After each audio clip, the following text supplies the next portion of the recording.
1963, June. Alabama's segregationist governor, George Wallace, and a group of state troopers stood in front of the University of Alabama's Foster Auditorium in an attempt to intimidate and deny access to two black students, Vivian Malone and James Hood. Malone and Hood were seeking to complete the registration and integrate the campus. Although the Supreme Court's Brown v. Board of Education decision in 1954 made the racial segregation in public education illegal, the Alabama governor defiantly vowed to honor his infamous pledge he made during his inaugural address in January. Segregation now, segregation tomorrow, segregation forever. Governor Wallace was eventually forced to stand down and allow Malone and Hood to complete their registration after federal authorities, accompanied by federalized troops from the Alabama National Guard, demanded he step aside. But it's surely no coincidence that Wallace chose to make his stand in the schoolhouse door at the state's premier, most cherished, best resourced public institution. On that day, he was delivering a clear message. You black people are not welcome in this institution, which belongs to us, white people. Infamous, or famous, you want to call it, quote from Vivian Malone, one of the students who Mr. Wallace didn't want to let in, said she didn't feel she should sneak in. I didn't feel I should go around the back door. If Wallace was standing in the door, I had every right in the world to face him and to go to school. People, about 60 years ago. Now we're faced with a different situation. This is called DEI. For those who wonder what DEI means, diversity, equity, and inclusion. People think it's just about jobs. And true, in the University of Texas system, about 100 or so people have lost their jobs. 60 at UT Austin's campus itself, as they shut down the DEI program. We all know about what happened at Duke, where Duke ends its full ride scholarship for select black students in wake of the affirmative action ruling. I want to give you a little insight. A lot of my subscribers, people here, are from Jackson, Mississippi. So I want to tell you a story, if you don't mind. This story is about a young man from Jackson, Mississippi. This story goes like this. The man's name is Royce Griffin. He weighed his college options 2 years ago. Scholarships and offers played a big part in his decision. Griffin, who is black, hails from Jackson, Mississippi. He chose University of Missouri in large part because it offered him a scholarship that covered more than $20,000 of out-state tuition, known as the Diversity Award, scholarship given to high-achieving students from racial or ethnic backgrounds that are, let's just say, underrepresented at the university. But after Missouri Attorney General Andrew Bailey wrote a letter that colleges had to adopt a race-blind criteria for scholarships, following Supreme Court's ruling striking down affirmative action, the university announced it would not offer scholarships like the Diversity Award to future applicants. When Griffin found out about the decision, he worried it could limit his opportunities for him and other students of color. It's really important to us, really important scholarship for us, said Griffin, who's a rising junior studying in a top-rated journalism program. Without that aid, he couldn't afford to go to college outside Mississippi. He said, It puts us on the same playing field as our white counterparts. Now, when this came out, the university system had notified the 1,600 students, that's it, 1,600 students that had previously been awarded that scholarship or grant. It will be upheld. Now, we know that Texas system is bigger than Missouri system. The University of Texas also came out and they announced some other things. Not only the 100 job cuts across the system, 60 job cuts lost at University of Texas at Austin campus alone, but we also got to remember the amount of scholarships that were cut. It's around 5,000 for the whole system. Kids who now have nowhere else to go because they turned down other scholarships to take this one. We know about what's going on in Boulder.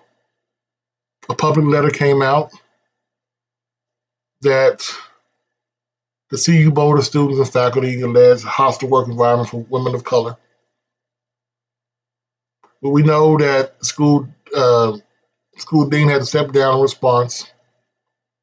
We know that the eight women of color who worked in Colorado were let go because of the DEI and the environment.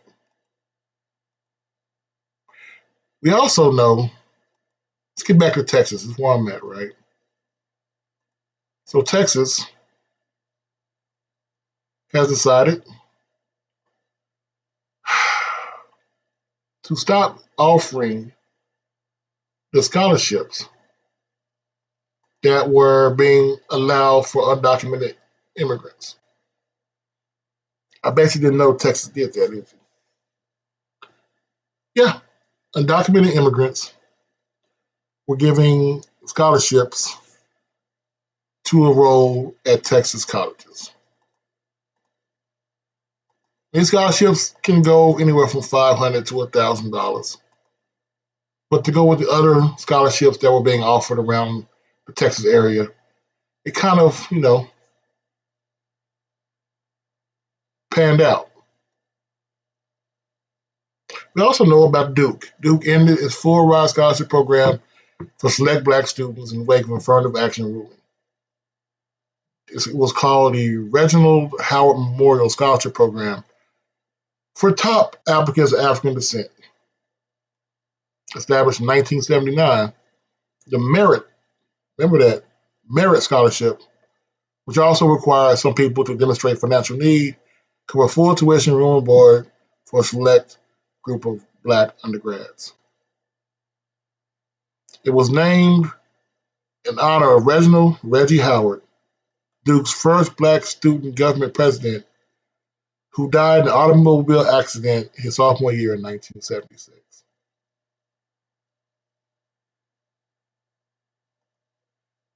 What does all this mean, people? When I saw the numbers, the Missouri thing kind of stuck out to me. The young man from Jackson who lost his scholarship. But it just came down to 1,600 people. 1,600 students in the population of 29,866. 1,600 students were going to be upheld for the scholarships, and they were banning anyone else from getting it.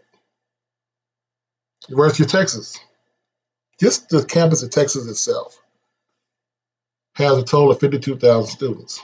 This system has a total of 256,000 students for the system. 5,000 are being upheld. Oh, I'm sorry, being withdrawn. So the scholarships are not widely accessible. They are not widely used. This is not like they're giving 40 million people a scholarship. But why would this even matter? The reason why it matters is because of an old saying. It came from the Washington Post. It was talking about how white liberals dumb themselves down to speak to black people. That came out September 3rd, 2018. With that being put together, with some belief that Mr. Wallace was right, these scholarship, DEI scholarships, only affect the PWI schools. It's not because they don't want you to get education. They don't want you to get their education. I broke it down to y'all before. I'll break it down to you again. The 1850 publication provided slaveholders with the guidance on how to produce an ideal slave. 1, maintain strict discipline and unconditional submission.